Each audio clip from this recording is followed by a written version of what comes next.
من أقوى العملات المجانية على التليجرام يا صاحبي هو مشروع عملة بلوم. علشان البوت ده مش زي أي بوت تليجرام لأسباب كتير طبعا، تعال أقولك عليها. وملحوظة قبل ما نبدأ، أنا عارف إن اللي حصل من بوت كاتي زين كان صدمة لناس كتير شغالة على البوت بسبب طبعا قلة الايردروب. بس أنا حابب أقولكم إن المجال ده زي ما فيه كويس فهو برضه فيه الوحش، وقصدي على بوتات مجربة زي بوت النوت كوين وبوت الدوجز اللي كان السحب عليهم مجاني وكسبنا منهم مبالغ محترمة. بس يا صاحبي أنا مش عايزك تيأس، وتحاول على قد ما تقدر تتعامل مع الموضوع ببساطة. يعني ده دخل سلبي مجاني، مش بتعمل حاجة غير انك بتحطه ضمن قايمة وقتك على الفون مش اكتر، وما تدلوش اكتر من حجمه. ويلا بينا على الفيديو بتاعنا. يا مساء الفل على كل الناس الحلوة اللي متابعة صفحتنا المتخصصة للربح من الانترنت وربح العملات الرقمية المشفرة. اولا كده يا شباب، تعالوا نبدأ بالصلاة على النبي صلى الله عليه وسلم وعلى آله وصحبه اجمعين. هنبدأ طبعا بشرح سريع لبوت بلوم. ولو انت مش مشترك على بوت بلوم، هسيبلك لينك البوت تحت في الوصف بتاع الفيديو. اول ما تدخل عليه هيفتح معاك بالواجهة دي. اولا التجميع على البوت بيكون عبارة عن تعدين كل 8 ساعات. هنا بيجمع لك عملات معينة وبتدخل تعمل لهم كلايم، وبعدها بيبتدي يعدل من اول وجديد. تاني طريقة انك بتجمع عملات بلوم من اللعبة اللي هي هنا اللي انت بتدوس عليها، هندوس كلمة بلاي، يفتح لك لعبة النجوم. انت طبعا بتجمع من خلالها اللي هو النجوم بتاعت بلوم. طبعا مش هتدوس على القنابل عشان القنبلة ممكن تضيع لك كل اللي انت جمعته. العلامة الزرقاء دي بتثبت لك الوقت لفترة كده محدودة، وبتفضل برضو تجمع.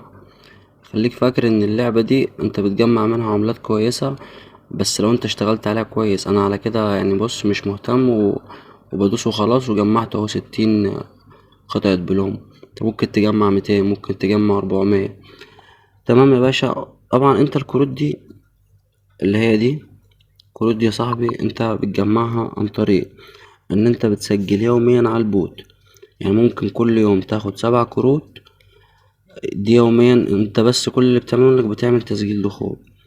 اخر حاجة بتقدر تجمع منها عملات بلوم هي المهام اليومية اللي هتلاقيها هنا في الخانة بتاعة ايرن. المهام دي كلها انت تهتم بيها وتحاول تخلصها كل يوم عشان تاخد عملات بلوم. تمام يا صاحبي، لحد هنا احنا تمام. هندخل على الخانة بتاعة الأصدقاء. انت هنا في الأصدقاء، الخانة دي كل ما بتضيف أصدقاء والأصدقاء بيضيفوا أصدقاء، في هنا كلمة كلايم. بتلاقي نفسك إن أنت بتجمع من ورا أصحابك عملات، بتاخد منهم عمولة 2.5%. وكل ما أصحابك يضيفوا ناس بتاخد برضو عمولة. هنيجي بقى للنقطة اللي هي بتاعت موعد الإدراج.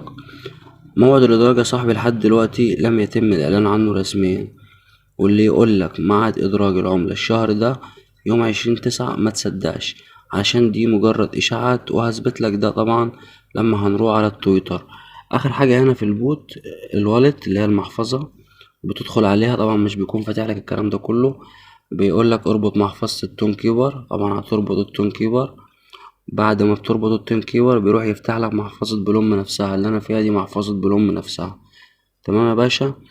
هنروح بقى على تويتر علشان اثبت لك ان الادراج مش الشهر ده، والادراج لسه لحد دلوقتي محدش اعلن عنه. طبعا دي يا صاحبي صفحة بلوم الرسمية.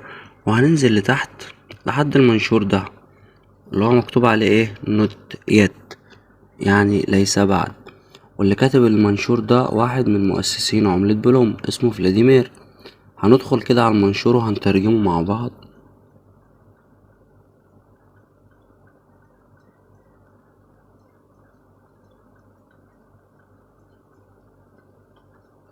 نسخ، ترجمة. كاتب ايه يا باشا؟ كاتب: أرى عددا كبيرا من المنشورات المزيفة حول قائمة ايردروب بلوم في 20 سبتمبر، ولم يصدر بلوم أي إعلانات من هذا القبيل مطلقا. ثق فقط بقنوات بلوم الرسمية. يعني ولا قال الايردروب يوم 20 ولا أي حاجة. ده بالعكس، ده طالع عشان يكدب الناس اللي هي بتقول إنه الايردروب يوم 20. فده أكبر دليل على إنه لسه لم يتم الإعلان عن موعد الإدراج الخاص بالعملة. وبإذن الله لما يتم هبلغكم بكل التفاصيل. ولو جيت نورتنا على التليجرام هتلاقي كل الأخبار الخاصة بجميع العملات، وهتلاقي حلول ألغاز كتير جوه القناة. هسيبلك اللينك تحت برضو في الديسكريبشن. أما بقى يا صاحبي ليه العملة دي مش زي اي عملة على التليجرام؟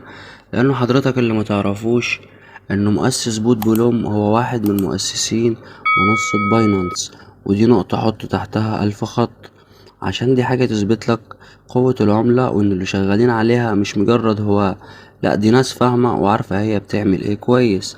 تاني حاجة بقى يا صاحبي، ان بلوم مش هتكون مجرد عملة بتاخدها وتبيعها على المنصات، لا بلوم هتكون منصة زي باينانس واوكي اكس وجميع المنصات اللي انت حضرتك تعرفها او تسمع عنها.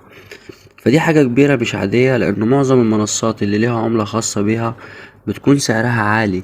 يعني باينانس عملتها بي ان بي، وطبعا كلنا نعرف سعر عملة البي ان بي اللي تخطى ال500 دولار. فانا عاوزك تشتغل وتهتم بالبوت ده، علشان كل العملات اللي هتجمعها هتقدر تسحبها وقت الادراج وتروح تبيعها. اما سعر العملة يا صاحبي فهو هيبتدي معاك من 0.06، 0.06، والسعر ده هيكون في البيع المسبق للعملة او البريسيل. فده طبعا ده سعر مبدئي، وهيكون في زيادة وفي اعلى من كده اصلا، بس على كده السعر ده محترم جدا جدا. واتمنى من الله سبحانه وتعالى انك تكون استفدت اي حاجة من الفيديو ده، ولو انت فاهم فدي حاجة حلوة وخلي غيرك يستفاد. وبس كده يا صاحبي، هو ده كان الفيديو بتاع النهاردة. ولو الفيديو عجبك ما تنساش تدعمنا باللايك، عايزين نوصل الفيديو ده مع بعض ال1000 لايك. واكتب لنا رأيك في كومنت، ولو انت مش مشترك في القناة انزل اعمل سبسكرايب للقناة وفعل زر الجرس علشان يوصلك كل جديد في عالم العملات الرقمية المشفرة. واشوفكم في الفيديو اللي جاي ان شاء الله، والسلام عليكم.